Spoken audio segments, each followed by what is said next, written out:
talking about rare diseases because today is the International Rare Disease Day.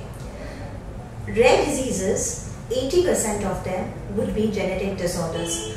Now what we call as rare diseases are diseases which are not really common, like the common cough, cold, or gastroenteric problem, but these are much rarer in the population.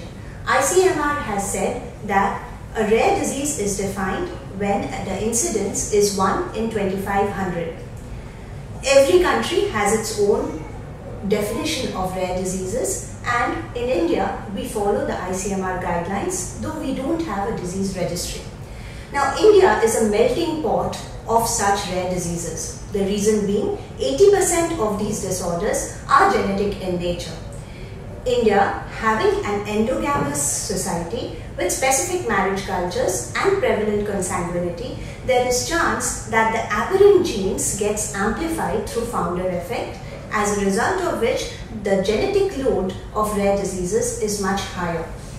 By all this, what we mean in simple languages? In simple language, this means that the genes which are inherited from our forefathers are there in such a way that there can be an issue, there can be a mutation in these, which is a change in the gene that can be masked in this particular generation but be expressed in the next generation, causing a disease.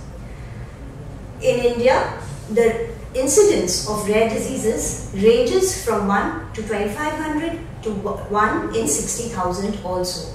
With a population of 70 billion and such incidences, WHO has come forward to say that in India, the risk of communicable diseases is much lesser than non-communicable diseases, indicating these genetic disorders. What can we do to prevent it? You have options with genetic testing coming in for prenatal diagnosis, preconception counseling, where a genetic expert will take in your family history, your clinical history, and help you in understanding if you are at a risk.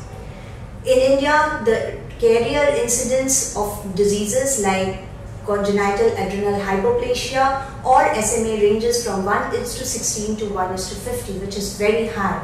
Though it can be masked in a particular generation, it can be expressed in the next generation and the children can be affected. There are specific guidelines of these testings and a genetic expert can help you understand this. The other thing that can also happen is when your child is born, the child is exposed to a number of disorders. Normally, a newborn screening can help to detect many such disorders, and early diagnosis and early intervention can save a life, not only through specific supplementations or medications that are available, but also through standard of care practices which can improve the quality of life.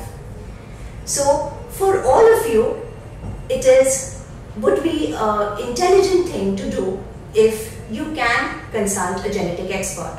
Normally anybody can come to a genetic expert, but clinicians or your primary care provider would normally refer a couple who has some kind of family history with stillborn, any children with a neuromotor, neuromuscular or mental retardation or any such issues that can be there. Increased maternal age, their incidence of specific cancers, incidence of specific disorders can also indicate your consult with a genetic expert.